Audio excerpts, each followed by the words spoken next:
지난 시간에 다윗이 아기스 왕과 함께 그 블레셋 군대들과 블레셋 군대가 이스라엘과 전쟁을 치르기 위하여서 연합군을 편성하여서 그곳에 합류하는 과정에서 블레셋 다른 방백들이 다윗을 믿지 못하고 혹은 또 두려워하여서 다윗과 함께하기를 꺼려했습니다. 싫어했고 두려워했죠. 그 결과로 다윗은 아기스 왕으로부터 이렇게 설득을 당하여서 지금 되돌아오는 그러한 상황입니다. 우리가 함께 읽은 본문 말씀에서 보니 한 도시가 나오는데 그 시글락이 나옵니다. 다윗과 그와 함께 따르는 자들이 머물렀던 곳이죠. 아기스 왕으로부터 허락을 받아서 살게 되었던 그러한 도시였습니다. 그런데 그곳에 지금 사흘 만에 그 연합군이 형성되어 있는 그곳에서부터 사흘 만에 시글락에 도착했다라고 이야기를 해요. 그곳에 도착해 보니 상황은 지금 어떻습니까? 시글락이 불타고 있는 거예요. 다윗으로 따지면 지금 전쟁에 참여하지도 못하고 다윗의 입장에서 보면 어쨌든 이스라엘과 싸움을 치러올 수밖에 없었던 그러한 상황이었음에도 그 난처한 상황에서 참 다행스럽게도 하나님께서 아기스 왕을 통하여서 또 그 방백들을 통하여서 다윗이 불필요한 죄를 범하지 않도록 피를 흘리지 아니하도록 그렇게 만드셔서 되돌아오게 했는데 감사하다 했는데 좋다 했는데 한 번에 어려움을 모면했다 생각했는데 시글락으로 돌아와 보니 그 상황은 그것이 아니었던 것이죠. 시글락이 불타고 있는 것을 보게 되는 거예요. 어떻습니까? 다윗과 그와 함께한 600명들은 아마 그런 마음이지 않았겠습니까? 우리가 이스라엘과 싸우지 않아도 된다. 우리의 종족과 우리의 족속과 민족과 정말 하면 안 되는 전투를 안 하게 되어서 얼마나 좋아했겠습니까? 마음 한편으로는. 그런데 그들이 머물고 있던 그 시글락으로 돌아와서 그 시글락의 모습을 바라본 그들의 마음 가운데는 정말 청천벽력이다라고 하는 말이 맞도록 그런 상황이 그들의 눈앞에 놓여지게 된 것이죠. 정말 예기치 않은 그러한 상황이었던 겁니다. 전혀 상상하지 못했던 상황이 그들 앞에 놓여지게 된 것이죠. 우리는 그러한 상황이 되어졌을 때 전혀 예상하지 못한 상황이 발생했는데 그것이 좋은 일이 아니라 지금 이 모습과 같이 완전히 마음 가운데 정말 철커덩하고 완전히 마음이 무너지게 되는 그러한 모습을 바라보게 된 것입니다. 하나님께서는 다윗과 함께 하셔서 다윗이 그 큰 문제를 모면할 수 있도록 해 주셨는데 지금 앞에 놓인 것은 그 한 번의 문제를 어려움을 극복하고 이겨내고 비껴나가고 다시 이제 원래 그들의 모습으로 삶으로 돌아갈 수 있었다 생각했는데 그 순간에 그들 앞에 놓여져 있는 것은 다시 한번 큰 좌절이 그들 앞에 놓여지게 된 것입니다. 우리들의 삶 속에서 우리가 이번 문제는 잘 넘겼다라고 안심하고 즐거워하고 있던 그 순간에 정말 우리가 예기치 아니했던 어떤 어려움이나 환난이나 마음 가운데 무거움이 찾아올 때 우리는 어떻습니까? 이전의 아픔이나 이전의 힘듦이나 어려움보다 훨씬 더 갑절에 더 큰 충격을 받거나 더 큰 어려움을 겪지 않습니까? 더 큰 마음의 데미지를 받지 않습니까? 지금 다윗과 함께한 그 600명과 그의 가족들과 정말 시글락에 남아 있었던 그 몇 안 되는 그 가족들의 마음은 이루 말할 수 없었을 것입니다. 아마 그렇게 할 수도 있었을 거예요. 하나님을 원망하거나 차라리 전투에 참여를 하거나 아니면 처음부터 나아가지를 않았으면, 그 전투에 참여하지를 않았으면, 어차피 돌아올 전투에 우리가 참여하지 않고 그저 거절했었으면, 처음부터 거절했었으면 아말렉으로부터 이러한 침략을 받지는 않았을 텐데, 그러면 가족들도 빼앗기지 않았을 거고, 노략질 당하지 않았을 거고, 시글락이 불타지도 않았을 거다라고 생각할 수 있었을 거예요. 이들의 모습에서 그것을 우리가 미루어 볼 수가 있습니다. 어떤 모습입니까? 6절 말씀에 백성들이 자녀들 때문에 마음이 슬퍼서 다윗을 돌로 치자 하니, 백성들의 마음이, 백성들의 그 지금 심리 상태가 그런 것이에요.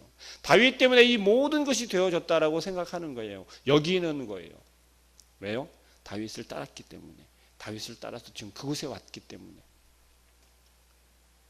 처음에 다윗을 향하여서 모인 그 한 사람 한 사람, 한 가정 한 가정, 그들이 모인 그들, 왜 다윗을 따랐겠습니까? 다윗을 따르면 그들이 안전할 수 있다라고 여겼기 때문에 따라온 거였잖아요. 다윗을 따르면 그들이 평안할 거로 여기고 다윗을 따랐잖아요. 그랬던 그들인 거예요. 그리고 다윗의 선택은 그동안에 그닥 틀리지 않았던 거죠.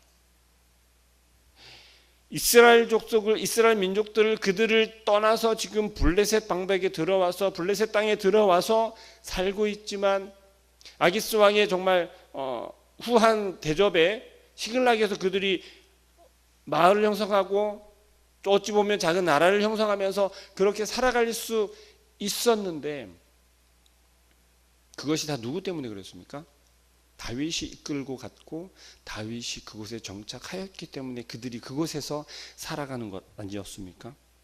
그랬던 백성들이 지금은 얼마나 슬펐으면, 얼마나 원통했으면, 얼마나 절망하였으면 그들이 스스로 따랐던 다윗을 돌로 치려 했다라고 이렇게 설명하고 있어요. 얼마나 그들의 움직임이, 그 백성들의 일어나는 것이 급박했고 다윗이 위기감을 느꼈는지 6절 말씀 하반절에 그렇게 이야기하죠. 다윗이 크게 다급하였으나 라고 이야기를 합니다. 여러분들이 가정에서 혹은 삶에서 이웃들에게, 친척들에게 이러한 경우를 당하지 않습니까? 단지 교회에 나아간다라고 하는 이유만으로, 하나님을 믿는다라는 이유만으로, 예수님을 믿는다는 이유만으로 저와 여러분들은 가끔 가족들에게 혹은 이웃들에게 이런 돌팔매를 당할 상황까지, 위급한 상황까지 간 적이 있지 않으십니까? 아무런 이유 없이 그저 교회 다닌다는 이유만으로, 예수님을 믿는다는 그 이유만으로 책임을 져야 하고 미움을 받아야 하고 손가락질을 당해야 하는 그러한 어려운 상황들이 얼마나 많이 있지 않았습니까? 그때 우리는 어떻게 마음 가운데 여겨지셨습니까? 그들을 향한 원망이 먼저 올라왔습니까? 아니면 그들을 이해하고 그럼에도 불구하고 그들에게 예수 그리스도를 전해야 된다라는 그러한 마음이 더 크게 일어났습니까? 오늘 다윗의 모습은요, 정말 급박해서 또 도망갈 수도 있는 상황이었을 텐데 이제는 도망가는 것이 아니라 하나님께 힘을 입고 용기를 내었다고, 용기를 얻었다라고 이야기하고 있습니다.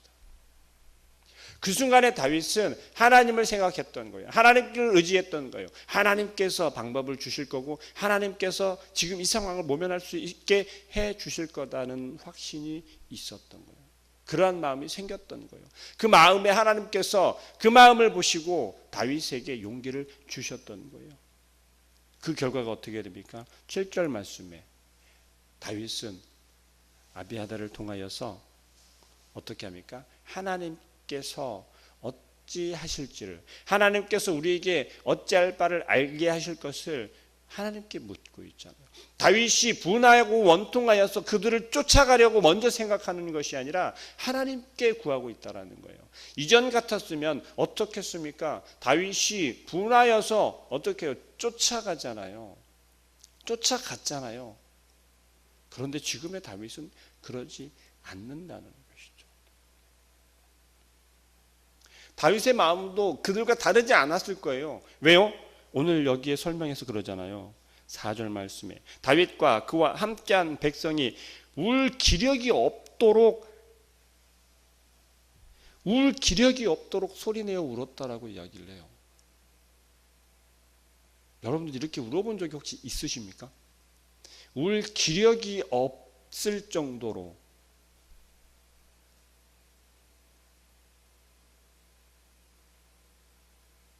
소리를 내어도 소리가 나지 않고요. 눈물을 짜내도 눈물이 나오지 않는 그런 정도. 마음 가운데는 정말 큰 슬픔이 밀려 올라오고 차 올라오는데 꺼이꺼이 울 수도 없고 목에 걸려서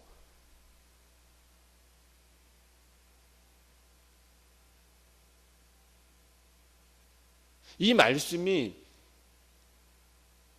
제 기억에 저가 왜 그렇게 꺼이꺼이 울었는지 기억이 나지 않는데 이런 적이 있었거든요.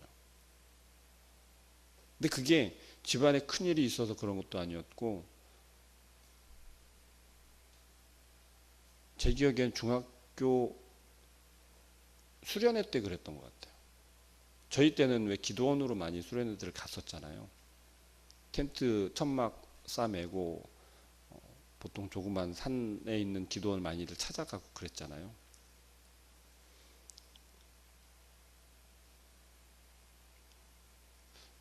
그때 알 수 없는 그저 하나님께 뭔가를 구한다고 요구한다고 기도를 하던 가운데 그랬던 기억이 지금도 생생합니다.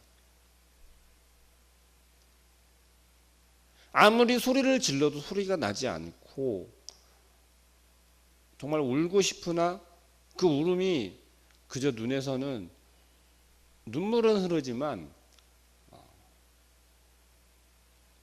정말 목턱까지 차올랐던 그 소리가 부르짖음이 컥컥대는 정도로 그렇게 울며 소리를 질러 본 기억이 있습니다. 아마 다들 한 번 정도는 있으실 거라고 생각을 합니다.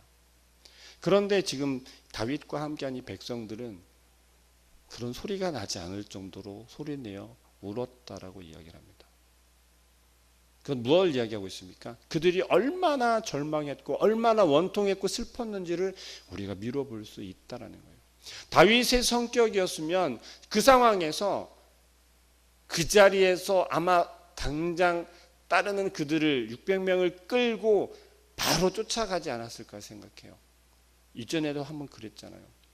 그런데 오늘은 그러지 않는다는 거죠. 그러지 않고 하나님께 그 뜻을 구하고 있는 거예요.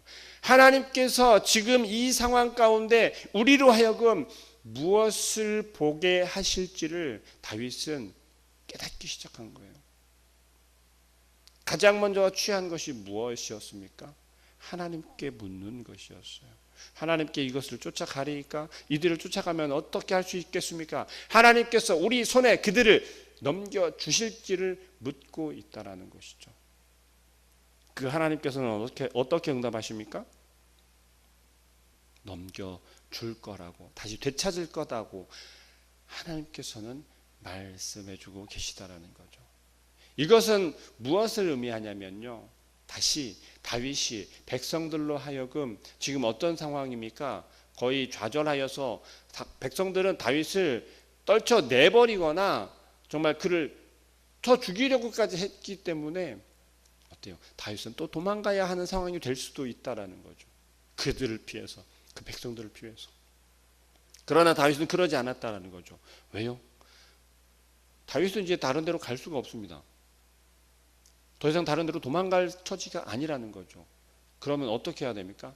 맞닥뜨려야 한다는 거죠. 감당해내야 한다는 거죠. 힘을 내어야 한다는 것입니다.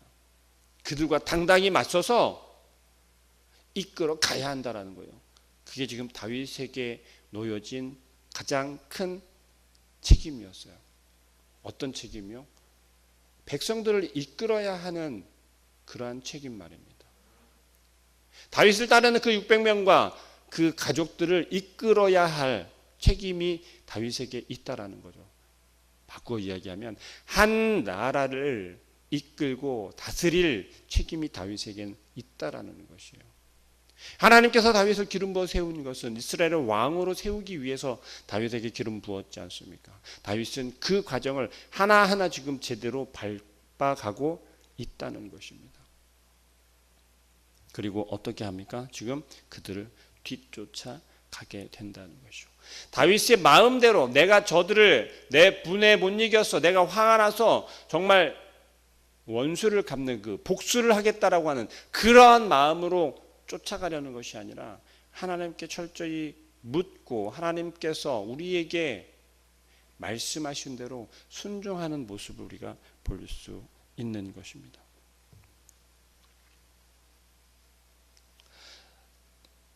우리의 삶에서 오늘 하루를 우리에게 하나님께서는 허락하셨지만 결코 행복하다, 평안하다 여길 만한 하루가 아닐 수도 있습니다. 문제투성이에 해결해야 될 것들에 또 힘들어할 것들에 우리들의 마음은 하루를 시작하는 이 새벽에 무거울 수도 있습니다. 그러나 하나님께서 당당히 우리에게 말씀하시는 건 다윗에게 말씀하시는 것처럼 그 절망 가운데, 위기 가운데, 환난 가운데 하나님께서 용기를 주시고 힘을 낼 수 있게 해주시고 방법을 알려주신다는 것입니다. 어떻게 할 때요? 다윗이 한 것처럼 하나님께 먼저 구할 때, 하나님께 우리가 어찌하리까, 우리가 무엇을 하리까 하나님께 먼저 물을 때 하나님께서는 우리에게 헤쳐나아갈 길을 알려주시고, 또 우리가 혹 마음이 무너졌다면, 우리가 지금 좌절하였다면, 회복하기 어려울 정도의 큰 상처를 받았다면 오늘 다시 한번 하나님께 구하고 용기를 얻을 수 있고 회복할 수 있는 그런 오늘 하루의 삶이 되시길 소망합니다. 기도하겠습니다.